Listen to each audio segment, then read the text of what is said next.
my deepest apologies. Oh, Welcome, listeners, to the Art of Healing podcast. If you are listening to us on your favorite platform, nice to hear from you.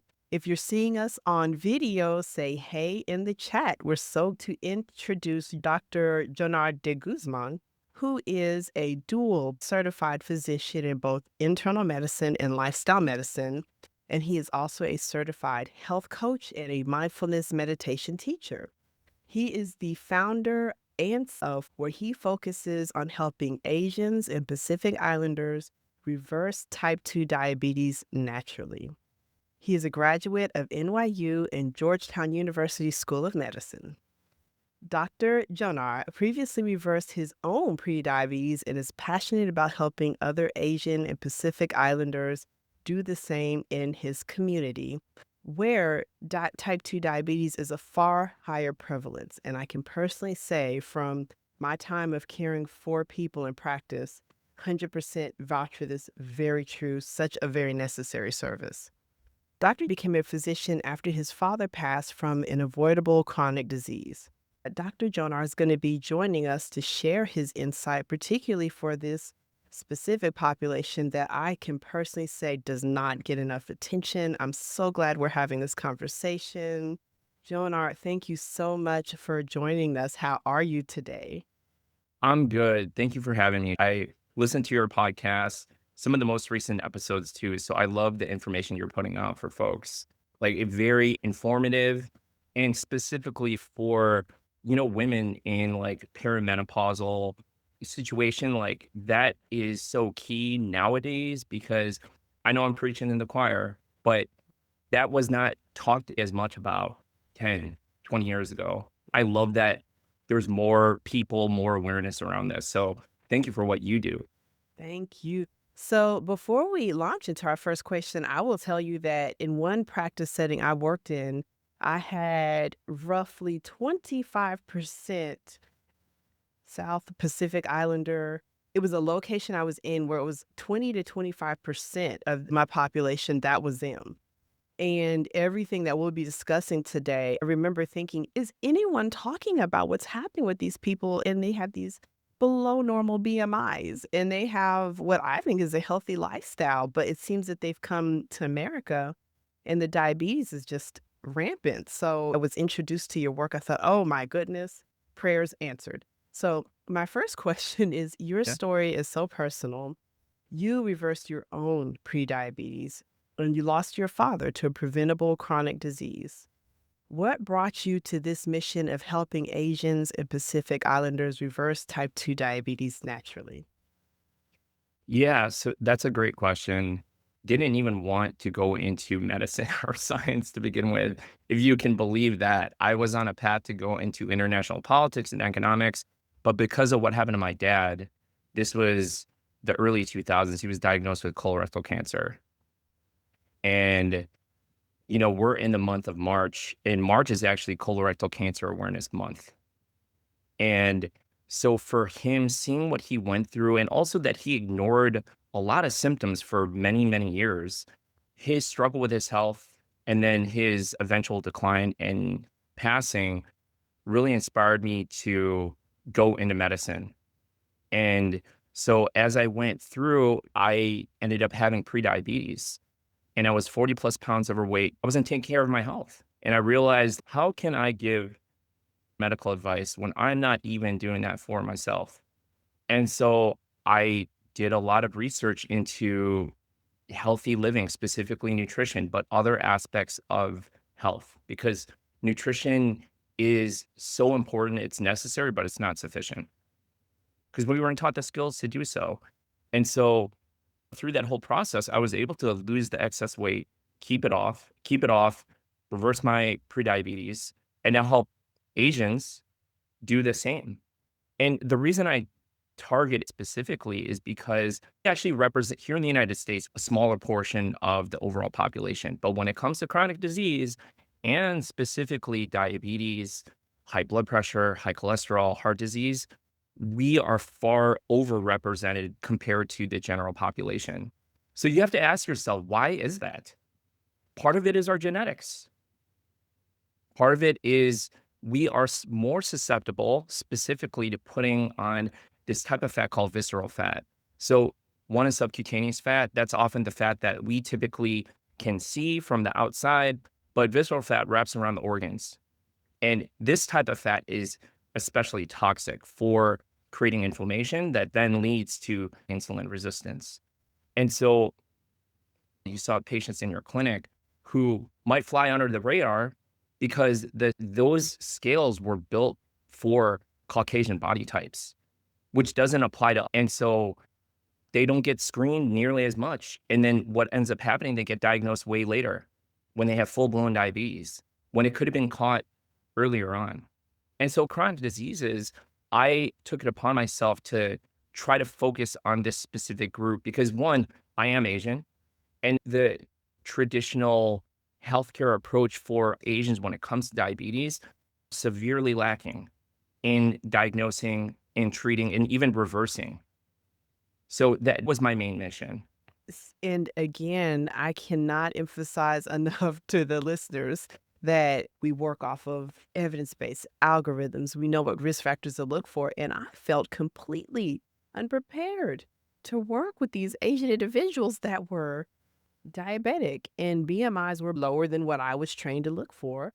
And so, Yeah, we're not trained to look for it in our traditional medical training. I think there's slow movement to bring more awareness to these issues, but behind when it comes to diagnosing, catching this early, and also reversing the insulin resistance, which is very possible when it comes to type 2 diabetes and prediabetes. Yeah, that was a great question. So what ends up happening with insulin resistance is a key that unlocks the door to cells for sugar in the blood to go into the cells. So what ends up happening for otherwise healthy adults, when you eat a meal, insulin is released from the pancreas. It then unlocks the door to cells, and the sugar that gets in the blood from the gut goes into the cells. That's normally how the process should work. People who are insulin resistant, that insulin key no longer functions properly. There is this disrupting of the signaling that allows insulin to work properly. And so those doors don't open. So what ends up happening? Sugar stays in the blood and can't get in the cells. What we're trying to do is get your cells to recognize insulin again. And if this was not possible, there's no way I'd be able to stand here today with you and say that it is. The many, many others that I've helped, patients and current clients. So what ends up happening is you can reverse that process so that your cells can recognize insulin and insulin can work properly again. And recognize it's possible. How you can do it, that's up to you. you focus specifically on Asians and Pacific Islanders, which again, I absolutely love because I felt in practice that this is a population that was being completely abandoned. What makes diabetes risk different in these communities? And why do so many people underestimate their risk? Yeah, I think avoid it. It's out of my mind, so it doesn't exist. But then you have the other aspect of, for example, I'm Filipino. There's a lot of Filipinos who have diabetes and that people just accept it as normal. Thank you so much for that explanation and to account cultural differences. And the only way I know to cope with that is to, have empathy, listen well, look for physical cues, and then just take into account it's a whole wave of that I'm just not understanding. I would notice when I had Asians and Pacific Islanders and I diagnosed them with a chronic disease, I perceived that they didn't get very upset. Mm, So I wouldn't understand if this was, culturally, this is gonna be how you cope. But and I guess what you're saying is there was probably an acceptance that like they were already expecting bad news. So yeah. so I would attempt to just try to listen like, waiting for the other shoe to drop and I would never feel it would. Now, of course, they're very open to learning and open to, wanting to do the right thing, but I would always question that, um, I don't want to say lack of response, but it seemed to be as if they knew bad news was coming.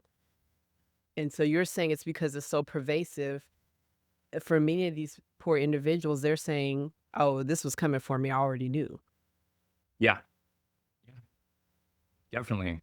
I think that for a lot of folks, maybe it is just this sort of resigning themselves to the fact that they're going to have this too because they've seen it happen in their family, their mom, their dad, their grandparents, their uncles, aunts, even siblings, cousins. Like it is so common that I think people just accept that this is somehow going to be a part of life at some point in time.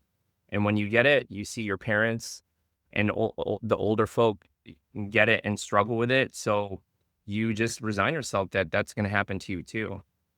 But I think there's part of that that plays into their response, I would say. Okay, thank you, sir. And although this is a podcast, listeners, I have to tell you, to me, it feels like a CME because these are questions that I have had, and I haven't had anyone to ask. So thank you Yeah. so much from the bottom of my heart. So my next Yeah. question.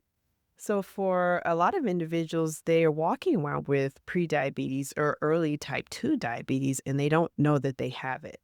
What are some of the silent warning signs you wish more people recognized earlier? Yeah. Great question. So there's many. Okay. One of them is sort of this just fatigue throughout the day, tiredness waking up. Some of it is like, um, if you eat your lunch, you have this like afternoon crash. And so there's like these energy fluctuations that you can feel where you weren't feeling that way before. And then all of a sudden, why is it that I'm having these crashes? Or just like especially like sometimes after eating, maybe an hour or 2 later, you're hungry again and you don't know why. A lot of this has to do with insulin resistance. Okay, your body doesn't know that your cells aren't recognizing that you have this food that got, absorbed from the gut into the blood in the system because insulin is not working. And so they signal to you again, "Hey, we have no food. You need to eat more." So there are symptoms like that. Now there's more sort of progressive symptoms where you're getting up at night to urinate a lot. That might mean like your your kidneys work to like help filter the blood. So that might be spilling out sugar into the urine to like as a kind of compensatory mechanism to get your sugars down in your blood. So there's that. There's thirst. Like your body thinks like, oh, you might be dehydrated because your blood sugar is super high. So you're thirsty. Um, those are some of the main symptoms, but there's other varying ones, like, even more progressive, like, let's say you don't know, but you have full-blown diabetes, type 2 at this point. You could be getting tingling in your fingers or your toes, and that's a sign of diabetes progression that it's already gotten to a point where your nerves are now affected, and something called diabetic neuropathy. Um, what would you say, like, something that came up because we had a summit a few weeks back. Mhm. Um, um, what would you comment on as far as like mood changes? Is there anything you've noticed like with mood changes and someone that might be pre-diabetic or diabetic and doesn't know it? Yeah, there are. I would say if we're talking about the Asian population, you kinda have to divide it for, like, the older folks versus, like, the younger folks, because the older folks, they've been taught a different way to handle mood, to handle emotions, and so they might be suppressing what they actually are feeling, which are these, like, strong emotions tied around, like, the health issues that they've been experiencing that they haven't been able to put a name on. So even though they might say, "Oh, I'm fine," no, they're actually not. They might feel, um, symptoms like depressed mood perhaps, or like anxiety keeping them up at night because of the health problems that they're having, and they don't know what's going on. So, yeah, you can see that as well. One of the most common internet search questions is kind of boiled down to what's the fastest way to reverse diabetes?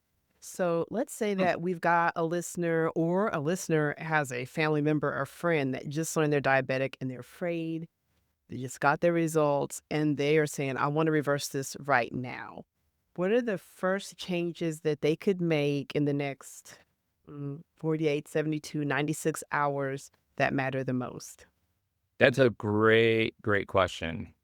I would say that if that person who was just recently diagnosed is open and willing to make changes to their health, the the biggest levers you could pull would be your nutrition and your exercise movement. Those are the 2 biggest pillars. Now, in my practice, my health coaching practice, I focus on 4 pillars, which is nutrition, exercise movement. The third one is stress management and mindset work. The last one is sleep. So I think for most folks, it would probably be easiest to pull those first 2 levers. And within those levers, in terms of nutrition, a lot of times, so if we're talking about diabetes and prediabetes or any chronic disease, oftentimes it's related to our lifestyle. There is a genetic component for sure, but that's not the be all end all, right? As I tell a lot of folks, like, you have to think of chronic disease like a gun. Genetics loads the gun, but your lifestyle pulls the trigger. Okay, so you have more power of your health than you realize. That being said, when it comes to nutrition, most of what has led you to that insulin resistance has to do with our modern food system. And so what I mean by that is our ancestors, all of our ancestors, doesn't matter what ethnic background you come from, we here in our modern society are eating a lot of processed foods. Okay. We used to not. We used to eat foods from the farm, foods from the ground. And so, one big key that you can do is just cut out, even if you cut out 50%, 70% of the processed foods you're eating, that can move the needle when it comes to improving your blood sugars. So, and in my opinion, it's more important to eliminate those foods that cause the inflammation that leads to insulin resistance. So one thing I teach folks is like you have to think of insulin resistance like a fire. Okay. If it's a fire and it's caused by inflammation, which it's chronic inflammation specifically, that's also tied to some of the other chronic diseases. We have to remove the inflammatory foods that are causing the chronic inflammation that leads to insulin resistance so that the fire can come out. So one of them is processed foods. The other one is unhealthy fats. But the fiber that's present in plant foods, fiber is key here. Fiber is the money when it comes to reversing insulin resistance. So if you can get more fiber, that's also going to help. Movement after meals specifically will help to bring your blood sugar down after eating.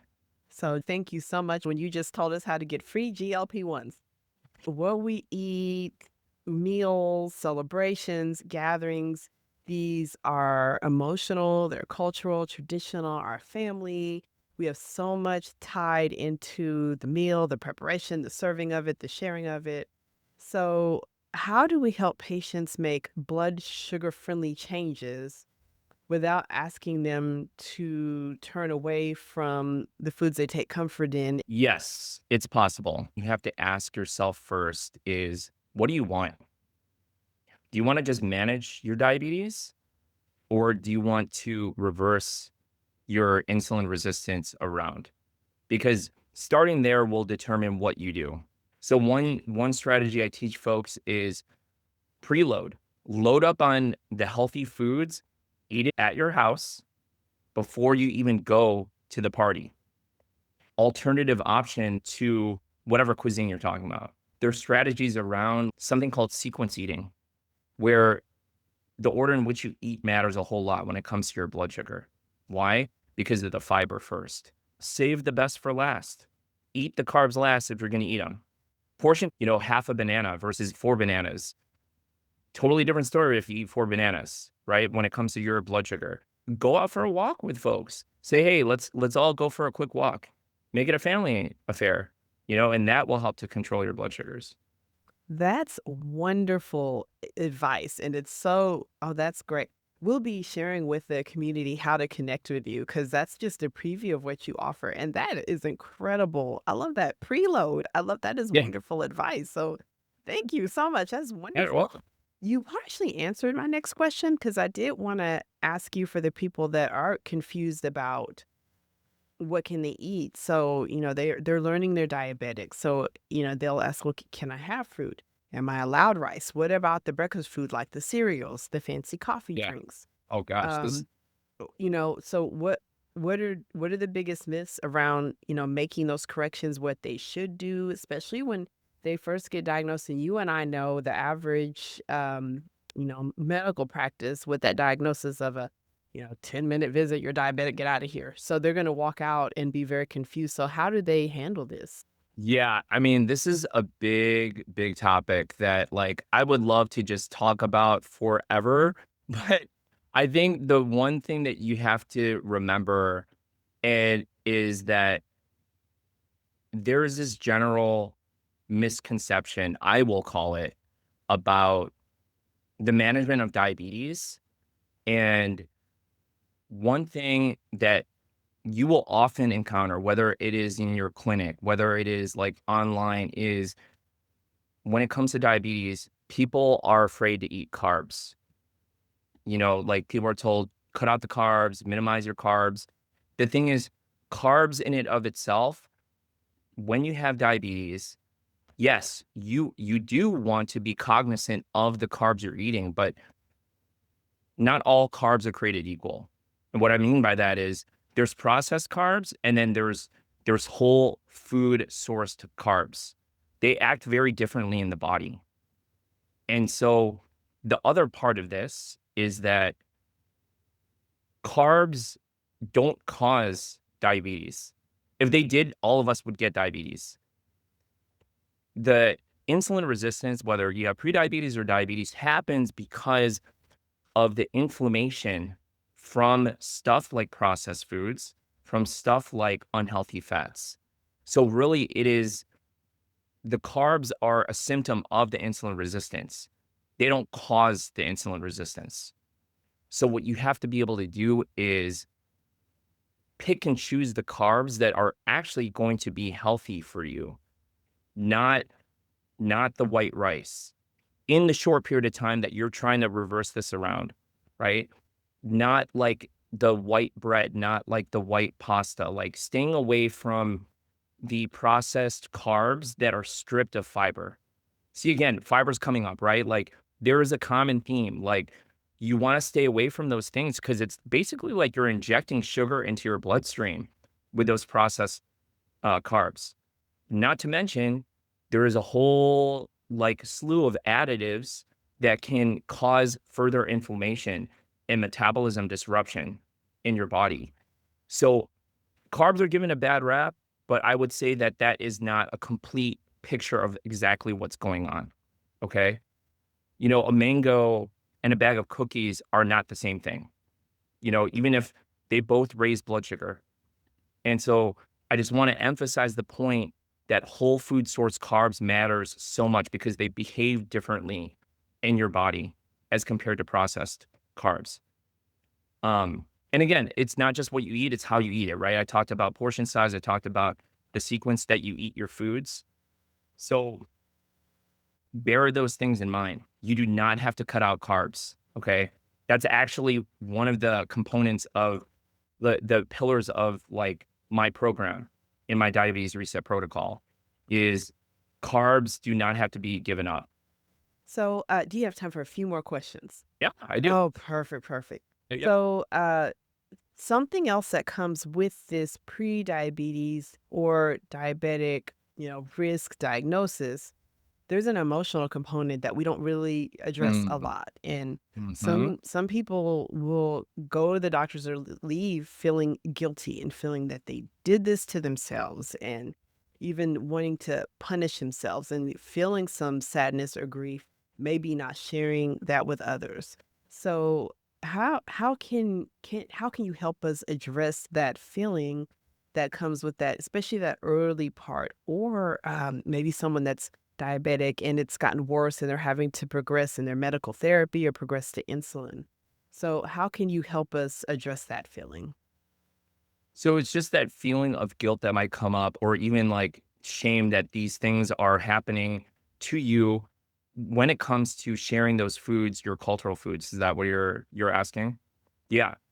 No, this is such a big thing. So I'm gonna give a quick story. Like I started posting bread reviews online, like on social media recently, and they blew up. Like I was expecting just like, maybe a couple people to find it helpful. There was hundreds and thousands of people who showed up to this post, commenting, sharing, tagging friends, and like the engagement was like nothing I've ever seen. It really dawned on me. People aren't just interested in carbs in their cultural foods. There is this emotional tie that they have in a way that goes beyond taste, for Asians, for example, but this applies to any ethnic group. Like carbs aren't just a food group and a calorie. They're our culture.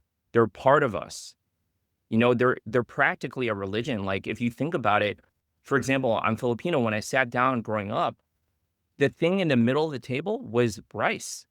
That was the centerpiece of and for a lot of different ethnic cuisines, that is the centerpiece, you know? Or like, for example, special occasions, pancit, which is the signature noodle dish, that showed up at like every birthday, every celebration. In the mornings, it was pandesal, which is like this morning breakfast bread. So these foods aren't just, you know, um, foods in and of itself. They're like tied to core memories, to family, to belonging and our identity. And so when you hear these things from like your doctor or online, just cut the carbs to manage your blood sugar, it's really not that helpful. And it's like not even dietary suggestion. It feels like a slap in the face for so many folks. And so I want people to hear that you don't have to fully opt out of your culture, your history, your family. You can still do those things in a way that honors your culture and honors your health. So you don't have to give up those things entirely, okay? That's what I would say. And my last question, tapping into the because you're a physician and you've got a lot of training and a health coach. You're also a meditation instructor. So tell us about the role of stress, grief, mindset, how it plays a role in our blood sugars and what happens in standard care that we're not addressing that. 'Cause this is a very interesting background that you understand both sides of that. So, can you tell us, how what's going on in the mind and in the spirit that could be driving this? And, how do we come to learn about that? Because for some people, that's a new concept for them. They hadn't really thought of, is my stress contributing to this diabetes? So, Yeah, great question. Thank you for asking this one because this one is not given enough credit, I would say. So, anecdotally, oftentimes the people that first come to me, there's some triggering event that happens in their life. Oftentimes it's like a traumatic event, like passing of a loved one, a mom, a dad, or a spouse even. And so there's this cascade of sort of health issues that pop up after that. And now we're not even talking about insulin resistance anymore. We're talking about stuff like autoimmune disease. We're talking about things that have actual real consequences to our health because of these sort of unprocessed emotions, strong emotions that we were never taught growing up how to effectively manage and handle. And so addressing this component is so important because if you don't, there can be that block in getting past a plateau. You have to think of stress management like a muscle in your mind.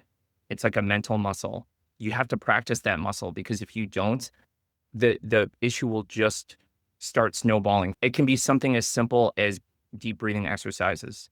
You find something that resonates with you, but you got to do it. Even if it's 5 minutes a day, That's better than not doing it at all. Yes, I don't exclude non-Asians for sure. Thank you so much for having me. Keep doing what you're doing. It's wonderful information and insight and inspiration for others to go down the path of healthier living. Thank you Yeah. so much. We're